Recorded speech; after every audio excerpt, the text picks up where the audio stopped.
AP మాజీ ఉప ముఖ్యమంత్రి ధర్మాన కృష్ణదాస్ పిఏ ఇంటిపై ఏసీబీ అధికారుల దాడికి సంబంధించిన బ్రేకింగ్ న్యూస్ చూస్తున్నాం. కృష్ణదాస్ మాజీ పిఏ మురళి ఇంటిపై ఏసీబీ అధికారులు దాడి చేశారు. పిఏ గుండు మురళి ఇంట్లో ఏసీబీ అధికారుల దాడులు కొనసాగుతున్నాయి. శ్రీకాకుళం జిల్లా జలుమూరు అలాగే లింగనాయుడుపేటలో ఈ దాడులు జరుగుతున్నాయి. శ్రీకాకుళం, విశాఖపట్నంలో బంధువుల ఇళ్లలోనూ సోదాలు చేస్తున్నారు. 100 కోట్లకు పైగా ఆదాయానికి మించిన ఆస్తులున్నట్లుగా గుర్తించారు అధికారులు.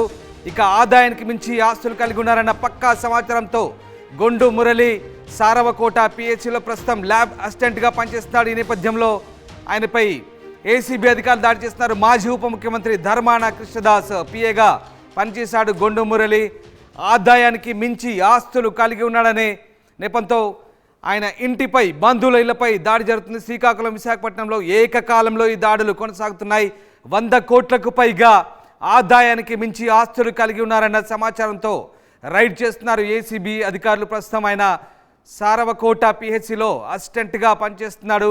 డిప్యూటేషన్పై మాజీ ఉప ముఖ్యమంత్రి ధర్మాన కృష్ణదాస్ దగ్గర ఆయన పిఏగా పనిచేస్తున్నారు. అయితే పిఏ గుండు మురళి ఆదాయానికి మించి ఆస్తులు కలిగి ఉన్నాడన్న పక్కా సమాచారంతోనే ఈ దాడులు జరుగుతున్నట్టుగా తెలుస్తుంది. మీరు చూస్తున్న దృశ్యాలు శ్రీకాకుళం, విశాఖపట్నంలోని ఆయన ఇల్లు, ఆయన బంధువుల ఇళ్లలో ఏకకాలంలో దాడులు చేస్తున్నారు ఏసీబీ అధికారులు. గుండు మురళి సారవకోట పిహెచ్సిలో ల్యాబ్ అసిస్టెంట్గా పనిచేస్తున్నారు.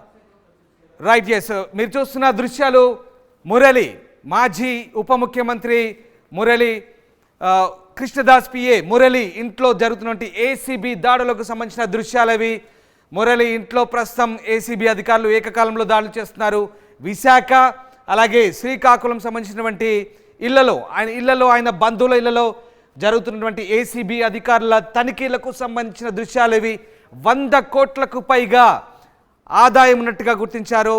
అక్రమ ఆస్తులు, ఆదాయానికి మించిన అక్రమ ఆస్తులు 100 కోట్లకు పైగా దాదాపుగా ఉన్నట్టుగా పోలీసు ఏసీబీ అధికారులకు అందిన పక్కా సమాచారంతోనే ఈ రైడ్ జరుగుతున్నట్టుగా తెలుస్తోంది. మాజీ ఉప ముఖ్యమంత్రి ధర్మాన కృష్ణదాస్ పిఏగా ప్రస్తుతం గుండు మురళి ఉన్నాడు.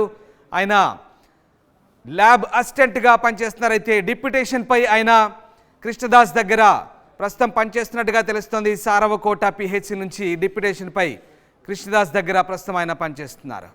ఎస్, మా కరెస్పాండెంట్ సత్యనాయుడు జాయిన్ అవుతున్నారు. సత్యనాయుడు, మాజీ ఉప ముఖ్యమంత్రి ధర్మాన కృష్ణదాస్ పిఏ గుండు మురళి ఇంట్లో ఏసీబీ అధికారులు ప్రస్తుతం దాడి సాగిస్తున్నట్టుగా తెలుస్తుంది. ఏకకాలంలో విశాఖ అలాగే శ్రీకాకుళంలో ఈ ఏసీబీ రైడ్స్ కొనసాగుతున్నట్టుగా తెలుస్తుంది. మీ దగ్గర ఉన్న సమాచారం ఏంటి? ఏసీబీ అధికారులు ఎలాంటి ఇన్ఫర్మేషన్తో ప్రస్తుతం ఈ రైడ్స్ కొనసాగిస్తున్నారు?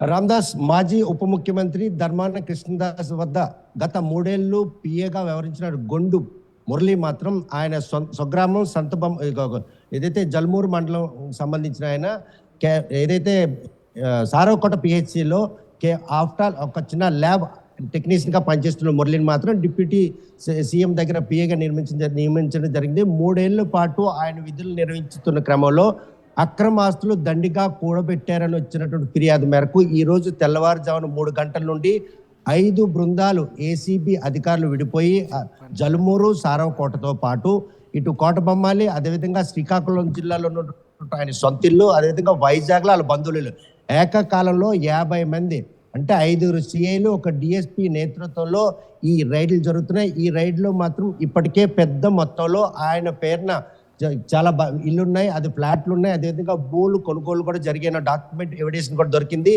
ఏకకాలంలో జరుగుతున్నటువంటి ఈ సోదాల నేపథ్యంలో ప్రస్తుతం మనం ఆయన ఇంటి దగ్గర ఉన్నాం.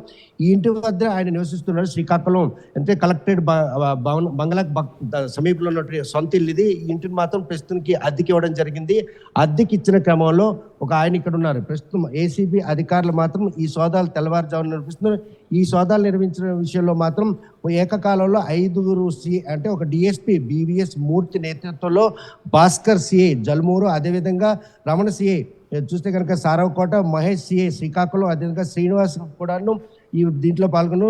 సుప్రియ వైజాగ్లో ఏ బృందం అయితే నేతృత్వం వస్తున్నారో సిఏ నేతృత్వంలో ఈ ఏసీబీ తనిఖీలు జరుగుతున్నాయి. ఇది మాత్రం ఆదాయానికి మించిన ఆస్తులు దండిగా కూడబెట్టారని వచ్చిన పక్కా సమాచారంతోనే ఈ రైడింగ్ మాత్రం జరుగుతుంది. ప్రస్తుతం బంధువుల ఇళ్లతో పాటు మురళి ఎక్కడైతే విధులు నిర్వహిస్తున్నారో సారవకోట పిహెచ్సిలో కూడాను ఈ రైళ్లు కొనసాగుతున్నాయి. ఏదైతే ఆయన నివాసం ఉన్న దంత గ్రామంలో తనతో పాటు తన బంధువుల ఇళ్లలో అదే రక్త సంబంధికుల ఇళ్లలో కూడాను ఈ ఏసీబీ దాడులు కొనసాగుతున్నాయి. తెల్లవారుజాము నుండి జరుగుతున్నటువంటి ఈ దాడుల్లో మాత్రం ఇప్పటికే పెద్ద మొత్తంలో ఆదాయం మించిన ఆస్తులు ఉన్నట్టు వారి వద్ద నుండి నగదు రూపాయనే కావచ్చు, బంగారు ఆభరణాల రూపాయనే కావచ్చు, లేకపోతే ఏదైతే భవనాలకు సంబంధించిన డాక్యుమెంట్లు ఇవన్నీ కూడాను సేకరించినటువంటి ఏసీబీ అధికారులు ఇంకా దాడులు కొనసాగుతున్నాయి.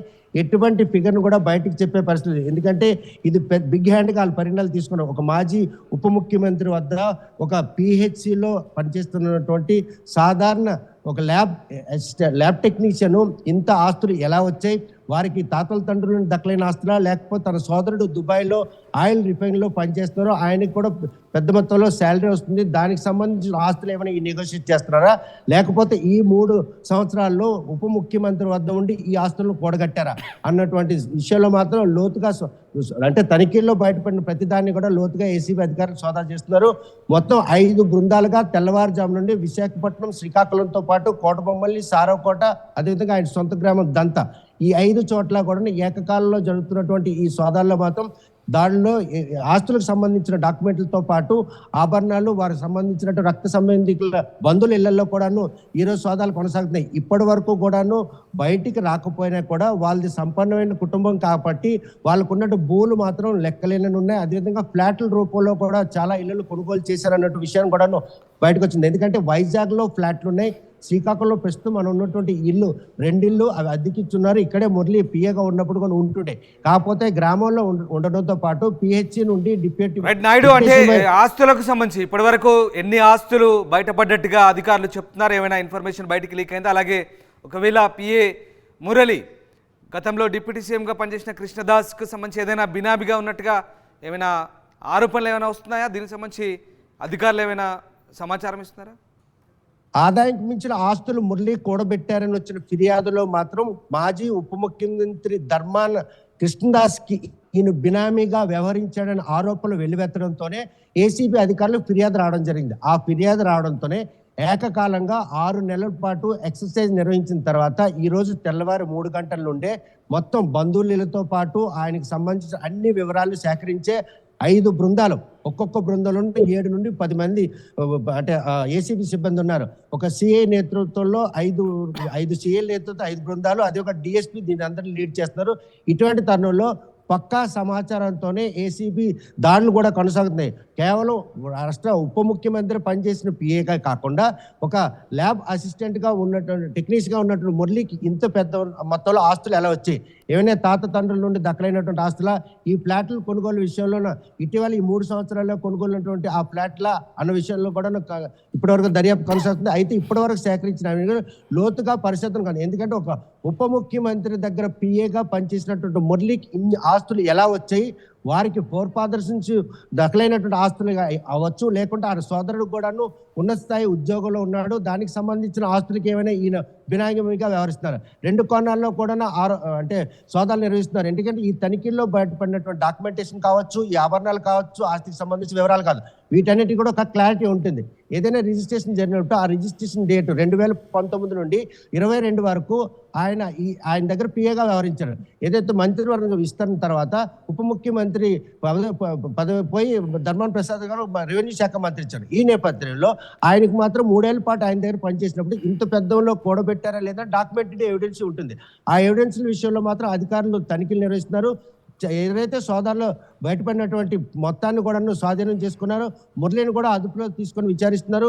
ఈ 5 చోట్ల నిర్వహిస్తున్నటువంటి దాడుల్లో మాత్రం పెద్ద మొత్తంలో ఆస్తికి సంబంధించిన డాక్యుమెంట్లతో పాటు ఆయన కొనుగోలు చేసినట్టు ఫ్లాట్లు కూడా బయటకు వచ్చినాయి. వీటికి సంబంధించిన ఏదైతే ఆస్తికి సంబంధించిన అంచనాలు రూపొందించడంలో మాత్రం ఏసీబీ అధికారులు నిమగ్నమై ఉన్నారు. ఏదైతే ఆదాయం మించిన ఆస్తులు కాబట్టి దీన్ని బయటికి చెప్పాలంటే పక్కా సాక్ష్యాధారాలతో చెప్పాలి. ఆ డాక్యుమెంట్ ఎవిడెన్స్ వెరిఫికేషన్ చేసిన తర్వాత దాని వర్త్ ఎంత ఉంటుంది, ఒకవేళ భూములు కనుక కొనుగోలు చేస్తే వాటికి సంబంధించినటువంటి వర్తను కూడా క్రైటీరియా తీసుకుంటారు. అదేవిధంగా ఆస్తులకు సంబంధించినటువంటి వివరాలు కూడా క్రైటీరియా. ఈ ఇన్ని కోణాల్లో కూడా ఏసీబీ అధికారులు ఆచితూచి ముందుకెళ్లే పరిస్థితి. ఎందుకంటే ఒక రాష్ట్ర ఉప ముఖ్యమంత్రి వద్ద 3 ఏళ్లుగా పనిచేస్తున్నటువంటి ఒక ల్యాబ్ టెక్నీషియన్ కి ఇంత పెద్దలో ఆదాయం మించిన ఆస్తులు ఎలా వచ్చాయన్నటువంటి ప్రశ్న ఉత్పన్నమైంది. ఆయన మీద ఫిర్యాదు రావడంతోనే ఏసీబీ అధికారులు మాత్రం ఈ దాడులు కొనసాగిస్తున్నారు. ఇప్పటివరకు ఇంకా దాడులు కొనసాగిస్తున్నారు. పట్టుబడినటువంటి ఆస్తుల వివరాలు మాత్రం అంచనాలు వేసేందుకు సిద్ధమవుతారు. Ramdas. Right, yes, thank you Naidu, thanks for the update. మాజీ ఉప ముఖ్యమంత్రి ధర్మాన కృష్ణదాస్ పిఏ గొండు మురళి ఇంట్లో ఏసీబీ అధికారులు దాడులు చేసినప్పుడు విస్తుగొలిపే అనేక అంశాలు బయటకు వచ్చాయి. 100 కోట్లకు పైగా ఆస్తులు కూడా పెట్టినట్టు తెలిసింది. ఒక పిఏ, ఒక సాధారణ పిఏ 100 కోట్లకు పైగా ఆస్తులకు ఎలా ఎగబాకాడనేది ప్రస్తుతం అధికారుల మదిలో తెలుస్తున్న ప్రశ్న. మొత్తం మీద అటు శ్రీకాకుళం, విశాఖపట్నంలో ఆయన బంధువుల ఇళ్లపై కూడా ఏకకాలంలో దాడులు నిర్వహించి ప్రస్తుతం సోదాలు కొనసాగిస్తున్నారు. ఈయన ఉప ముఖ్యమంత్రి, గతంలో మాజీ ఉప ముఖ్యమంత్రి ధర్మాన కృష్ణదాస్ దగ్గర పనిచేసినప్పుడు ఈ ఆస్తులు కూడబెట్టాడా లేదా ఆయనకు బినామీగా వ్యవహరించాడా అనే ఆరోపణలు వచ్చిన నేపథ్యంలో ప్రస్తుతం ఈ దాడులు అయితే ఇంకా